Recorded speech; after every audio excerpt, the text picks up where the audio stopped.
Assalamualaikum, dear student. Today I again come forwards you. You know we are completing our annual exam syllabus. Now it is annual assignment syllabus.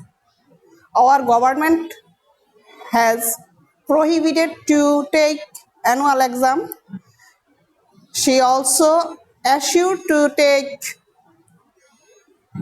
annual assignment. According to annual assignment, I today want to teach you your conjugation of verb, which is very important to learn English. And if you want to grow your English, you have to know some vocabulary, which is almost necessary for you learning English.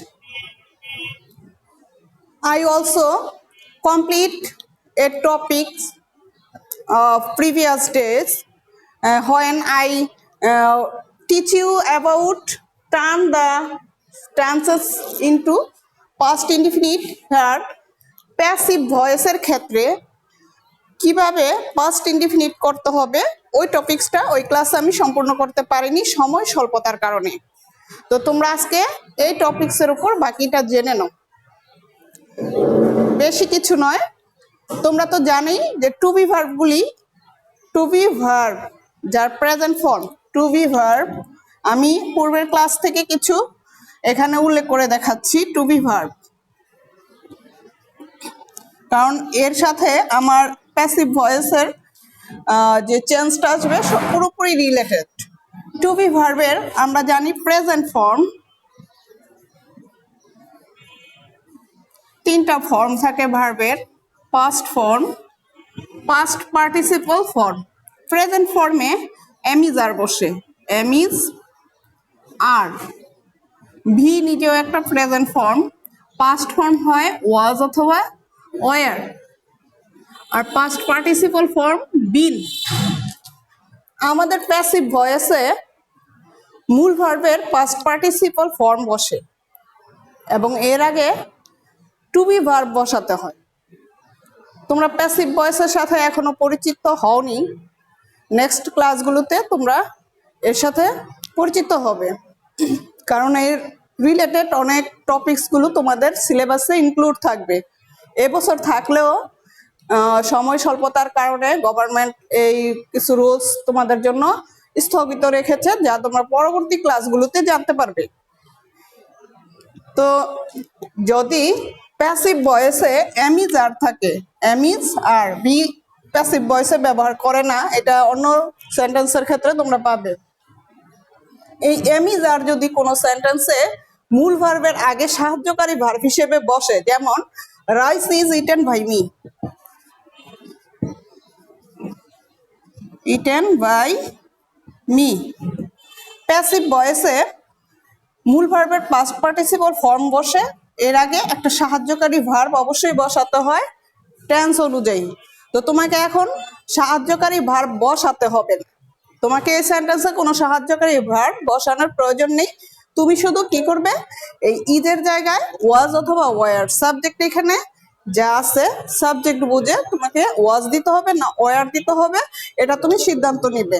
এখন দেখো আমাদের সাবজেক্টটা, এখন আমাকে এখানে ওয়াজ অথবা war দুইটার একটা বসাতে হবে, দুটা তো আর বসাতে পারবো না, বসালেও ভুল হবে। তো এখন আমি কি সিলেক্ট করব, দেখো রাইস, সাবজেক্টটা থার্ড পারসন সিঙ্গুলার নাম্বার। যখন তোমাদের নাম্বার পড়িয়েছি তখন তোমরা এটা অবগত হয়েছ, third person singular number, rice শব্দটা third person singular, I we first person এবং ইউ সেকেন্ড পারসন, এছাড়া যাবতীয় everything will be third person. এখন থার্ড পারসনের মধ্যে আবার যখন একাধিক ব্যক্তি বস্তু বা সংখ্যা বোঝাবে তখন হবে প্লুরাল নাম্বার, আর যখন একজন মাত্র ব্যক্তি বস্তু বা সংখ্যা বোঝাবে তখন হবে সিঙ্গুলার নাম্বার। তো এখন দেখো এখানে রাইস, আমিও না তুমিও না, রাইস থার্ড পারসন, একটা বস্তুকে বোঝাচ্ছে। যেহেতু এটা থার্ড পারসন, এরপরে ইজ বসেছে। ঠিক আমরা পাস্ট করতে গেলেও আমরা এই ক্ষেত্রে ওয়াজ বসাবো। কি বসাবো? ইজের পরিবর্তে। তাহলে এখানে কি থাকতেছে আমাদের? ওয়াজ। তাহলে দেখো আমাদের যতটুকু কারেকশন করতে হবে, rice is eaten by me, rice is eaten by me. আবারও খেয়াল করো, সরি, তাহলে ইজের পাস্ট ফর্ম হচ্ছে was. Rice was, rice was eaten by me. আমাদের পরিবর্তন করতে হলো কি? ইজের পাস্ট ফর্ম ওয়াজ, ইজের পাস্ট ফর্ম ওয়াজ। আরেকটা উদাহরণ দেখো, এখন একটা প্লুরাল সাবজেক্ট দিয়ে they were introduced by me, they were introduced by me, they are, আমি তো একে পাস্ট করব। আচ্ছা, they are introduced by me, they are introduced by me. এখানে দেখো দের সাথে যখন প্রেজেন্ট টেন্সে আর বসে, সেক্ষেত্রে পাস্ট ইনডিফিনিট করতে গেলে আর এর প্লুরাল ফর্ম হচ্ছে ওয়ার। তো আমরা এখন কি বসাবো? আর এর জায়গায় শুধু ওয়ার বসিয়ে দিব। তাহলেই আমাদের প্রেজেন্ট থেকে প্রেজেন্ট টেন্সটা কি হয়ে যাবে? পাস্ট ইনডিফিনিট হয়ে যাবে। আর কোনো ভার্বে আমরা হাত লাগাবো না, শুধু আমাদের সাহায্যকারী ভার্বটা চেঞ্জ করব। তাহলে আমাদের প্যাসিভ ভয়েসে চেঞ্জ আসবে কি? প্যাসিভ ফর্মে চেঞ্জ হবে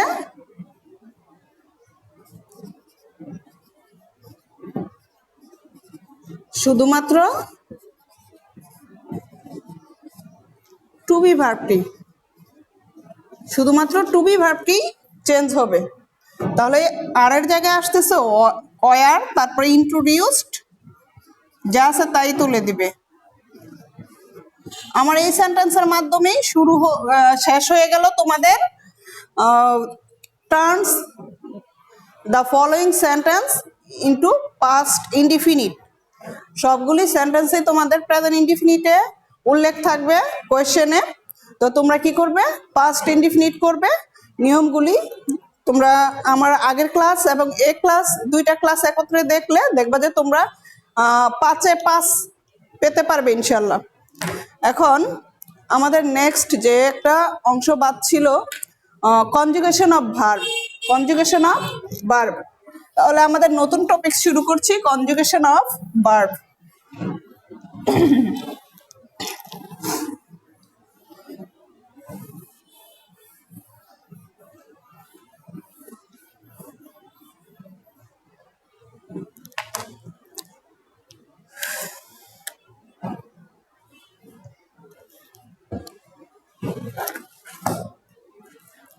তোমাদের এই নতুন টপিকসটার জন্য রেফার্ড বুক এবং তোমাদের এনসিটিভি যে বুক দিয়েছে, পাঠ্য বই এবং রেফার্ড দুটোটাতেই আছে, এনসিটিভি থেকে এবং রেফার্ড বুক। রেফার্ড বুকটা কি মনে আছে? Advance learner, advanced learners by Chowdhury and Hossain. এই দুইটা বইতে দেয়া আছে। চৌধুরী অ্যান্ড হোসাইনে একটা সুবিধা কি, এখানে তোমাদের শব্দের অর্থগুলি সহ দেয়া আছে এবং অনেকগুলো শব্দের সমন্বয় এখানে তোমরা যেগুলি পরবর্তী ক্লাসে শিখতে হবে, প্রায় সবগুলি শব্দই চৌধুরী অ্যান্ড হোসাইন বইতে দেয়া আছে। আর যেহেতু তোমাদের এটা শুধুমাত্র ক্লাস 6-এর জন্য, এখানে অল্প করে কিছু শব্দ, প্রায় 50 থেকে 55টা শব্দ হবে, এগুলিও তোমরা শিখে নিবে। শুধু এই 50টার মধ্যেই সীমাবদ্ধ থাকলে হবে না, তোমাদেরকে অনেক অনেক শব্দ জানতে হবে। যদি তুমি ইংরেজিতে ভালো করতে চাও, অবশ্যই তোমার ভোকাবুলারি এখানে রিচ থাকতে হবে।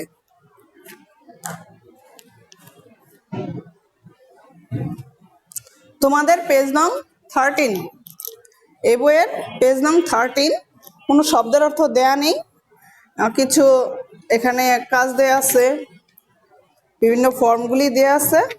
আজকে এইটুকু শেষ করবো ইনশাল্লাহ। তোমরা বইয়ের শব্দগুলির পাশে শব্দের অর্থটা তুলে দিবে। প্রথম কাজ হবে তোমাদের শব্দের অর্থ জানতে হবে। আর কনজুগেশন অফ ভার্ব, এগুলো হচ্ছে ভার্ব, এগুলো হচ্ছে কি ভার্ব। সেন্টেন্সে নাউন ছাড়া সেন্টেন্স হতে পারে, নাউন ছাড়াও সেন্টেন্স হতে পারে, প্রোনাউন ছাড়া সেন্টেন্স হতে পারে, অ্যাডজেক্টিভও না থাকতে পারে সেন্টেন্সে, অ্যাডভার্বও থাকবে না, প্রিপজিশন থাকবে না, কিন্তু একটা ওয়ার্ড জানা হলে ভার্ব সেন্টেন্সই হয় না, সে হলো এটা ভার্ব।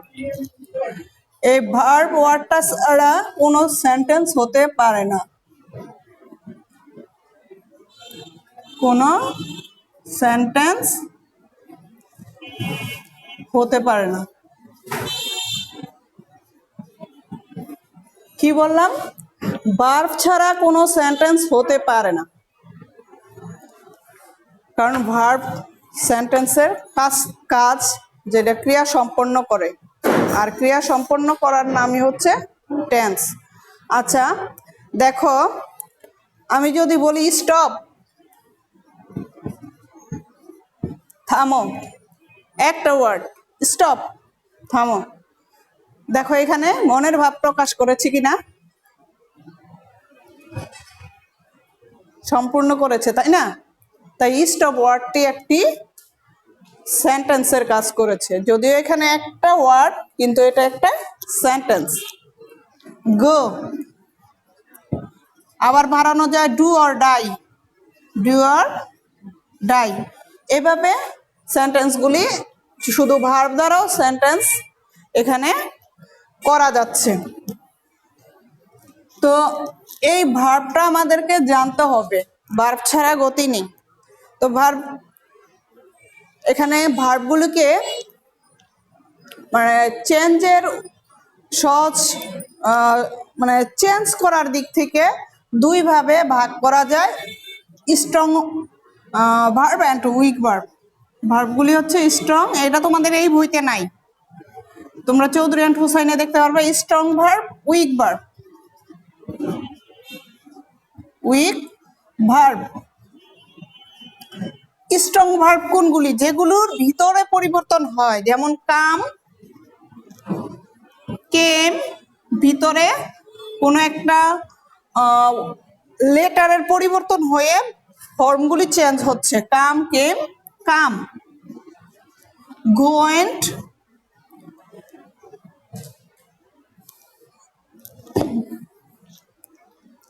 গো, ওয়েন্ট, ওয়ান। এভাবে ভিতরের যখন লেটারগুলো চেঞ্জ হবে ওটা হবে স্ট্রং ভার্ব। আর উইক ভার্বগুলি শুধু ইডি, ডি, টি যুক্ত করে দিলেই ভার্বগুলি চেঞ্জ করা যায়, এর জন্য এগুলো হচ্ছে উইক ভার্ব। তোমাদের ভার্ব চেনার ক্ষেত্রে অবশ্যই স্ট্রং ভার্ব, উইক ভার্বগুলি এটা অনায়াসে তোমার নলেজে এসে পড়বে। যখন তুমি শব্দগুলি শিখার চেষ্টা করবে তখন তুমি নিজেই স্ট্রং এবং উইক ভার্বগুলি আলাদা করতে পারবে। উইক ভার্বগুলি যেমন দেখো, ডিসাইড, এর পাস্ট ফর্ম করতে গেলে ডিসাইডেড, শুধু আমাদের কি যুক্ত হলো? ডি যুক্ত হলো। তারপরে দেখো এমন অনেক শব্দ রয়েছে, জাম্প, পাস্ট এবং পাস্ট পার্টিসিপল করতে গেলে আমরা কি করব? ইডি যুক্ত করব এখানে, শুধু এখানে ডি যুক্ত হলো, এখানে ইডি।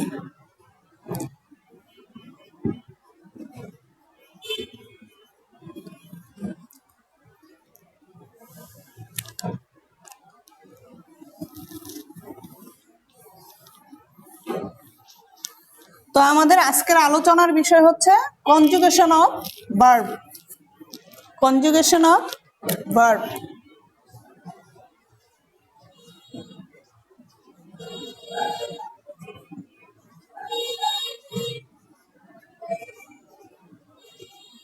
তাহলে কনজুগেশন অফ ভার্ব আমরা আজকে শিখব। দেখো প্রথম শব্দটি তোমরা এক কাজ করবে, আমি ক্লাসেও তোমাদেরকে আগের যে ক্লাসগুলিতে আমি ক্লাস নিতাম, তো এবছর তো ওইভাবে ক্লাস নেওয়ার সুযোগ হলো না, এই সিলেবাস পাওয়ার আগে আমাদের ক্লাস সাসপেন্ড হয়ে গিয়েছিল। তো এখন দেখো অ্যাকসেপ্ট, অ্যাকসেপ্ট শব্দটার অর্থ লিখবে গ্রহণ করা। তোমরা বইয়ের পাশে শব্দটার পাশে লিখে নাও। এটা লেখা থাকলে কি যখনই তুমি বইটা খুলবে তোমার বারবার একটা শব্দ দেখতে দেখতেই মুখস্থ হয়ে যাবে, এটা অটো তোমার ব্রেনে সেট হয়ে যাবে। তো অ্যাকসেপ্ট শব্দটা তোমরা খাতাতে এইভাবে করে লিখে ফেলবা, একটা নোট হয়ে যাবে। তো পরীক্ষার আগে বই বারবার না ঘেটে আমি সুবিধার জন্য কি করতাম, আমার পাঠগুলি আমি সব নিজে নোট করে নিতাম নিজের সুবিধা মতো। এতে কি হতো, আমার যেটা মানে শিখতে কঠিন লাগতো ওটা আবার আলাদা কোন একটা কালি দিয়ে ইন্ডিকেট করে রাখতাম। আমি তোমাদেরকে বলি যেমন লাল, সবুজ আর নীল আর কালো তো কম্পালসারি থাকবেই। যখন যেটা একেবারেই কঠিন মনে হবে তোমরা লাল কালি দিয়ে দাগ দিয়ে রাখবে, কারণ এটা হয়তো তোমার কোনো টিচারের বা কোনো বড়দের সাহায্য নিতে হতে পারে। এইভাবে তোমার সুবিধা মতো যেটা বেশি কঠিন, কম কঠিন বা সহজ, সহজটাতে তো কিছুই করার প্রয়োজন নেই, তো যেগুলি তোমার কঠিন মনে হবে বিভিন্ন কালি দিয়ে তুমি ওইভাবে ইন্ডিকেট করে রাখতে পারো এবং প্রয়োজনে কারো সাহায্য নিতে পারো। তো এখন দেখো বেস ফর্ম, বেস ফর্মটাকে আবার অনেকে প্রেজেন্ট ফর্মও বলে, মূলত এটা বেস ফর্মই। প্রেজেন্ট ফর্মটা কি, প্রেজেন্ট ফর্মে এস বাই এস ও যুক্ত হয়, ওটাও তো present form. S by S যখন যুক্ত হয় ওটাও প্রেজেন্ট ফর্ম। তো আমরা যেহেতু এখানে কোনো এস বাই এস যুক্ত ভার্ব থাকে না, ভার্বের মূল ফর্মটা থাকে, প্রেজেন্ট ফর্ম হয় সেন্টেন্সে ব্যবহারের পর। ভার্বটা কি হয়, প্রেজেন্ট হয় সেন্টেন্সে ব্যবহারের পর, আর ব্যবহারের আগ পর্যন্ত এটা হচ্ছে বেস ফর্ম। তো বেস ফর্ম, পাস্ট ফর্ম এবং পাস্ট পার্টিসিপল, পাস্ট পার্টিসিপল, এই তিনটা ফর্ম হয় মূলত ভার্বের, এই তিনটা form.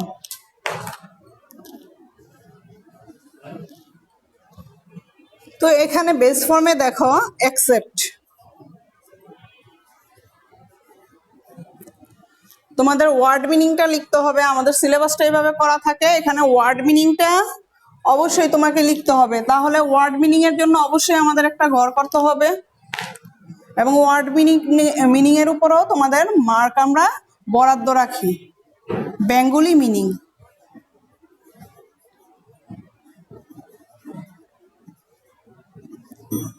Base form, Bengali meaning, past, তারপর পাস্ট পার্টিসিপল।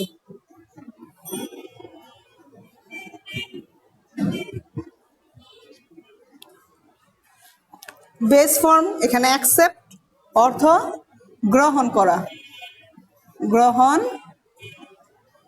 করা।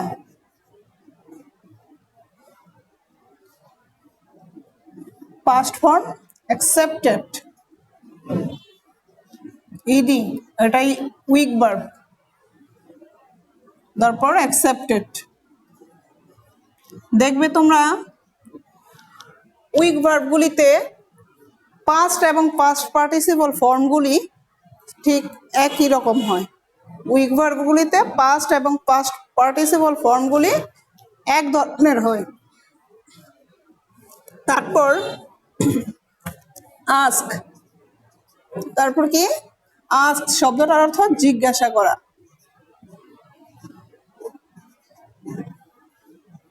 জিজ্ঞাসা করা। শব্দের অর্থগুলি অবশ্যই বইতে লিখে নাও অথবা এইভাবে খাতায় তুলে নাও, সবচেয়ে ভালো হবে। আমার তো এই টপিকসটা তোমাদের ক্লাসে পড়াতে সবচাইতে বেশি ভালো লাগে, কারণ যারা প্রথম দিকে ক্লাস করেছো তোমাদের কিছু শব্দ হয়তো প্রথম টিউটোরিয়ালে ছিল, তোমরা দেখতে পেরেছিলে কিভাবে ক্লাস করাই, এটা কিভাবে কত আনন্দ ঘন একটা মুহূর্তে এই ক্লাসটা করানো যায়। আসলে ওইভাবে ক্লাসটা করানোই এখানে খুব এক্সাইটেড কাজ করে। আচ্ছা, তখন তো শিখাতাম যে আস্ক, আমি আস্ক বললে তোমরা বলতা জিজ্ঞাসা করা। এই শুধু শব্দটাই 5 বার রিপিট হতো, যে আবার আবার বা এগেইন, এইভাবে আমি যখন বলতাম তোমরা 5 বার শব্দের অর্থটা বলতা এবং 5 বার পুরো এই জিনিসটা, যেমন আস্ক জিজ্ঞাসা করা, আস্ক আস্কড আস্কড, আস্ক জিজ্ঞাসা করা, আস্কড আস্কড আস্কড, এভাবে 5 বার তোমরা রিপিট করতে।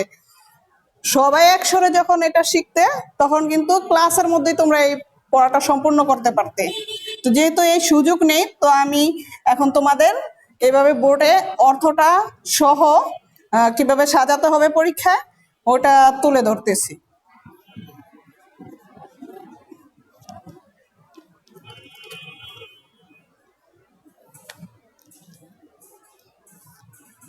তারপর দেখো বার্ক, বার্ক অর্থ কামড়ানো, সরি, ঘেউ ঘেউ করা, ঘেউ ঘেউ করা।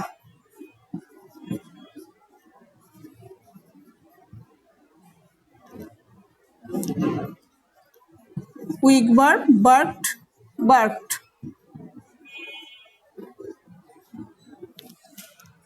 Brush,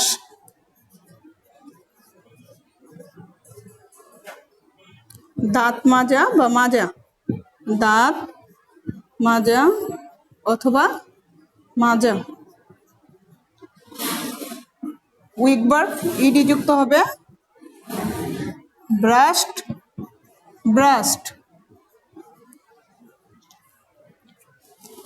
call, call weak bark, call অর্থ ডাকা বা ডেকে পাঠানো, একই কথা, ডাকা। Called, called.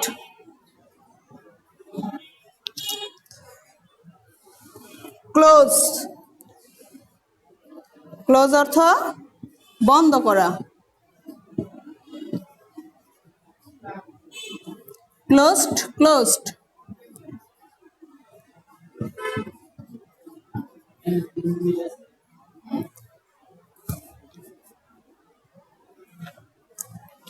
তারপর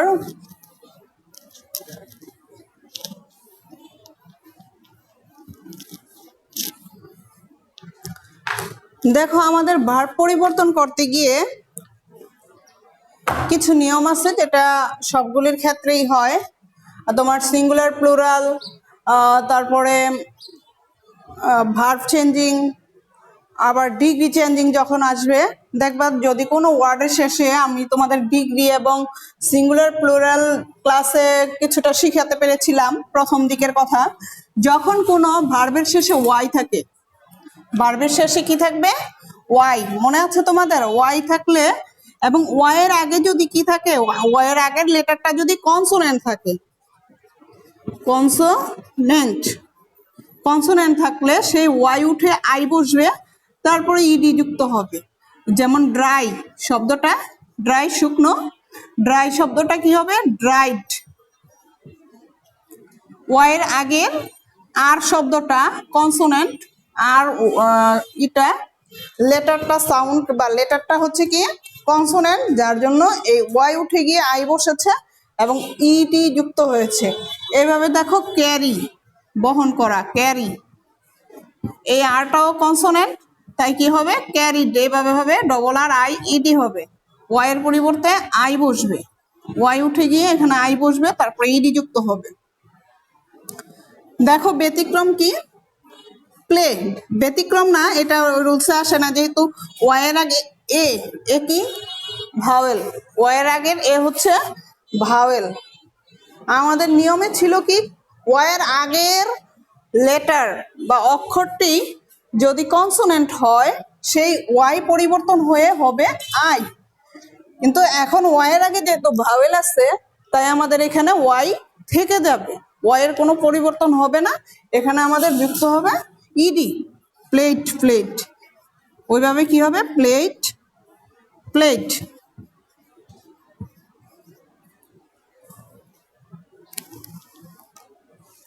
তারপর দেখো,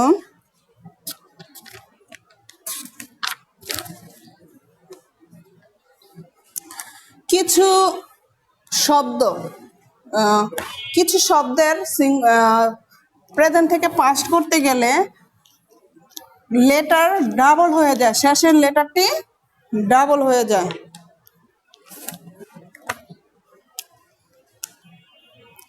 এর মধ্যে রয়েছে যেমন ডিক শব্দটি, DIG, ডিক, রাইট। তারপর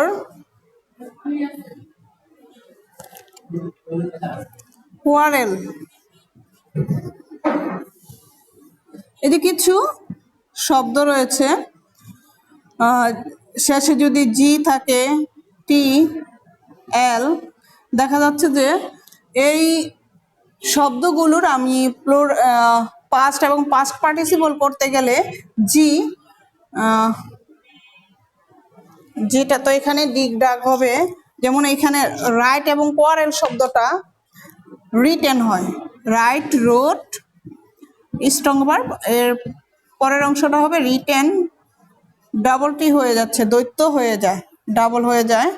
আবার কোয়ারেল, এখানে এলটা ডাবল হয়ে যাবে, কোয়ারেলড, এরকম ডাবল হয়ে যাবে। এই ব্যতিক্রম নিয়মগুলি তোমরা মনে রাখবে। তো সময় স্বল্পতা, আজকে ক্লাসটা এই পর্যন্তই। তো তোমাদেরকে আবার যে নতুন যে সিলেবাস আমাদের করতে হচ্ছে, এই সিলেবাসের আঙ্গিকে পরবর্তী ক্লাসগুলি হবে। আর এ পর্যন্ত আমাদের যে আগের সিলেবাসটা আমি আজকে সম্পন্ন করলাম, এবং তোমরা এ অনুযায়ী প্রিপারেশন নেবে, কারণ গ্রামার কোনো সিলেবাস দেখে হয় না। গ্রামার তোমাকে ভালো করতে হলে গ্রামার যত বেশি জানবে, যত ইংলিশ ওয়ার্ড ভোকাবুলারি তোমার মধ্যে থাকবে, তুমি ততটাই ইংরেজিতে ভালো করতে পারবে। তো এ পর্যন্ত ভালো থেকো, আল্লাহ হাফেজ।